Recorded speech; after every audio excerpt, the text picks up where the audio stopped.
안녕하세요. 은호레터의 은호입니다. 뉴스와 관련된 자료를 함께 보여드릴 수 있도록 포맷을 변경했습니다. 자막을 켜고 들으시면 이해하시기 더 좋을 것 같습니다. 11월 14일 목요일 전달드린 뉴스는 다음과 같습니다. 수요일 미국 주식시장은 소비자 물가지수가 예상과 일치하면서 연준의 12월 금리 인하 가능성이 커졌지만 혼조세로 마감했습니다. 아마존은 $20 이하 저가 상품만 모아 판매하는 홀을 출시했습니다. AMD가 AI 칩 개발에 집중하기 위해 전 세계 직원의 4% 정도, 약 1,000명을 감원할 계획입니다. 미국 연방거래위원회가 메타의 인스타그램과 왓츠앱 인수에 대해 반독점 소송을 제기하면서 메타가 법정에서 재판을 받게 되었습니다. 유럽연합 반독점 규제 당국이 노보 홀딩스의 인수를 조사하고 있습니다. 오픈 AI가 사용자 대신 작업을 자동화하는 AI 에이전트 툴인 오퍼레이터를 내년 1월 출시할 예정입니다. 테슬라가 출시된 지 1년이 된 사이버트럭을 6번째 리콜했습니다. 메타가 2025년 초부터 소셜미디어 앱 스레즈에 광고를 도입할 계획입니다. 자세하게 하나씩 살펴볼까요? 수요일 미국 주식시장은 소비자 물가지수가 예상과 일치하면서 연준의 12월 금리 인하 가능성이 커졌지만 혼조세로 마감했습니다. S&P 500 지수는 거의 변동 없었고 나스닥 지수는 0.26% 하락, 다우 지수는 0.11% 상승했습니다. 기술주 중심의 나스닥 지수는 하락했지만 다우 지수는 미국 정치 상황에 대한 긍정적 기대에 소폭 상승했습니다. 공화당이 상하원 다수당을 확보하면서 시장은 친기업 정책과 세금 감면 가능성에 주목하고 있습니다. 10월 CPI는 전월 대비 0.2%, 전년 대비 2.6% 상승해 연준의 금리 인하 기대를 유지하는 데 긍정적으로 작용했습니다. CME 그룹의 패드와치에 따르면 12월 25bp 금리 인하 가능성은 82% 이상으로 급등했습니다. 미니애폴리스 연방준비은행의 닐 카시카리 총재는 CPI 수치가 인플레이션이 둔화되는 경로에 있다고 자신감을 나타냈습니다. 반면 일부 연준 인사들은 인플레이션을 재점화하지 않기 위해 신중해야 한다는 입장을 보였습니다. 채권 시장에서는 2년물 미 국채 금리가 CPI 발표 후 하락했으나 10년물 금리는 다시 상승해 4.46%를 기록했습니다. 이는 장기적인 물가 상승 가능성에 대한 우려와 연결됩니다. 아마존은 저가 쇼핑 앱 테무에 대응하기 위해 $20 이하 저가 상품만 모아 판매하는 홀을 출시했습니다. 홀은 배송하는 데 1에서 2주 정도 걸리며 $25 이상 주문 시 $3.99의 배송비가 면제됩니다. 의류, 가전제품, 생활용품 등 다양한 카테고리의 저가 상품을 제공하며 반품 정책은 $3 이상 구매 시 15일 내에 무료 반품이 가능합니다.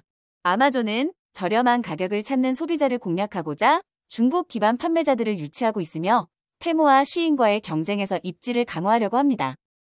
테무는 PDD 홀딩스가 운영하는 쇼핑 앱으로 낮은 수수료와 다양한 할인 이벤트를 통해 급성장하며 아마존에 이어 세계에서 두 번째로 많이 방문되는 쇼핑 사이트로 자리 잡았습니다. 한편 미국 정부는 테무와 쉬인이 활용해온 소액 관세 면제 정책인 디미니스 룰에 대해 규제를 예고했습니다. 여기서 잠깐 디미니스 룰은 미소 기준, 최소 허용 기준이라고도 합니다. 이는 일정 금액 이하의 소액 물품에 대해 관세나 세금을 부과하지 않는 제도를 의미합니다. 미국의 경우 이 규정에 따라 $800 이하의 물품은 관세와 세금이 면제되며 별도의 세관 검사 없이 수입이 가능합니다. 이 규정은 해외 쇼핑을 통해 저렴한 제품을 직접 구매하려는 소비자와 판매자에게 매력적이지만 주로 중국에서 수입되는 저가 상품의 수입이 급증하면서 미국 내 제조업체와 소매업체들이 경쟁에서 불리해진다는 비판을 받아왔습니다. 특히 아마존, 테무, 쉬인 같은 해외 전자상거래 플랫폼들은 이 규정을 이용해 관세 없이 대량의 저가 상품을 미국에 공급하며 시장 점유율을 높여왔습니다.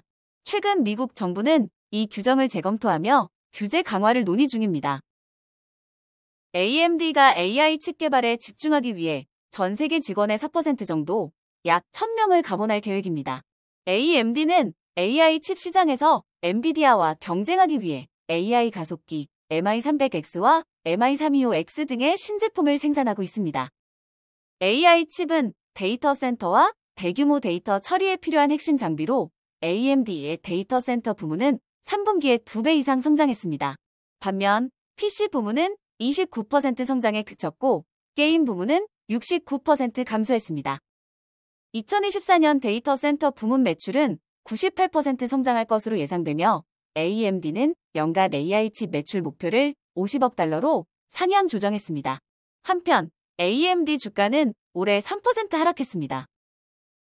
미국 연방거래위원회가 메타의 인스타그램과 왓츠앱 인수에 대해 단독점 소송을 제기하면서 메타가 법정에서 재판을 받게 되었습니다. 이번 소송은 메타가 신생 경쟁자를 제거하기 위해 2012년 인스타그램과 2014년 왓츠앱을 인수해 소셜미디어 독점을 유지하려 했다는 혐의를 다루고 있습니다.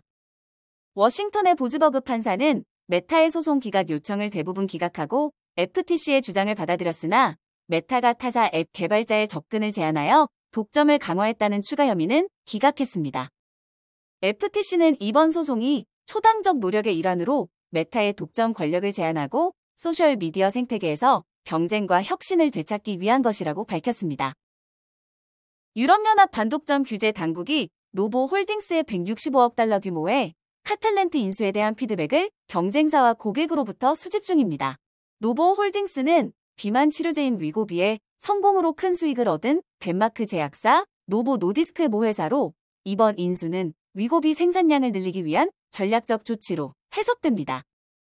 EU는 12월 6일까지 예비 검토를 마칠 예정이며 필요시 노보 홀딩스는 11월 29일까지 대안을 제시해야 합니다. 이후 EU는 조건부 승인, 무조건 승인 또는 심도 있는 4개월 조사를 진행할지 결정할 예정입니다. 이번 거래가 성사되면 노보 홀딩스는 카탈렌트의 세계 충전 시설을 110억 달러에 노보 노디스크에 매각해 위고비 생산에 활용할 계획입니다. 한편 미국 연방거래위원회도 이 거래에 대해 추가 정보를 요청한 상태이며 노보 노디스크는 비만 치료제 경쟁사인 일라이 릴리와 치열한 경쟁을 벌이고 있습니다. 오픈 AI가 사용자 대신 작업을 자동화하는 AI 에이전트 툴인 오퍼레이터를 내년 1월 출시할 예정입니다. 이 도구는 코드 작성, 여행 예약 등 여러 단계를 포함한 작업을 수행할 수 있으며 연구용 미리 보기와 개발자용 API로 제공될 계획입니다. AI 에이전트는 사용자 최소 개입으로 여러 작업을 처리하는 소프트웨어로 오픈 AI뿐만 아니라 엔스로픽, 마이크로소프트, 구글 등도 비슷한 에이전트를 개발 중입니다. 오픈 AI의 CEO 샘 알트만은 최근 레딧 질의응답에서 에이전트가 AI의 다음 큰 진전이 될 것이라고 언급한 바 있습니다. 이번 발표는 AI 모델 발전의 한계에 도전하고자 하는 업계 움직임과 맞물려 있습니다. 테슬라가 출시된 지 1년이 된 사이버트럭을 6번째 리콜했습니다. 이번 리콜은 결함 있는 드라이브 인버터로 인해 운전자가 가속 페달을 통해 차량의 토크를 전달하지 못하고 동력이 상실되는 위험을 방지하기 위한 것입니다. 테슬라는 작년 11월부터 올해 7월까지 생산된 2,431대의 차량을 대상으로 결함이 있는 인버터를 교체할 예정이며 해당 차량은 모두 무상 수리됩니다. 이전 리콜에서는 후진 시 카메라 이미지가 제대로 표시되지 않는 문제를 소프트웨어 업데이트로 해결했으나 이번 리콜은 인버터 부품 교체가 필요합니다. 현재 테슬라 사이버트럭은 미국에서 모델 Y와 모델 3에 이어 세 번째로 많이 판매된 전기차입니다. 한편 테슬라는 미국 고속도로 교통안전국의 4가지 안전성 조사 대상에 올라 있으며 이 중 하나는 가시성이 낮은 상황에서 FSD 시스템이 안전하게 작동하는지에 대한 조사입니다. 메타가 2025년 초부터 소셜미디어 앱 스레드에 광고를 도입할 계획입니다. 스레드는 2023년 7월 X의 대안으로 출시되었으며 지난달 기준 월간 활성 사용자 수가 2억 7,500만 명에 도달하는 등 빠르게 성장하고 있습니다. 메타는 우선 소수의 광고주에게 스레드의 광고를 게재할 수 있는 권한을 부여할 예정이며 인스타그램 광고팀이 이를 주도하고 있습니다. 그러나 CFO인 수잔 리는 스레드가 2025년에 의미 있는 수익을 창출할 것으로 예상하지는 않는다고 밝혔습니다. 현재 스레드에는 광고나 수익화 기능이 없으며 메타는 사용자 가치 창출을 우선하고 있습니다. 한편 스레드는 일론 머스크의 경영 아래 변화된 X에서 이탈하는 광고주를 유치할 가능성이 있습니다. 오늘 전달해드릴 뉴스는 여기까지입니다. 들어주셔서 너무 감사드리고 은퇴하는 그날까지 파이팅입니다.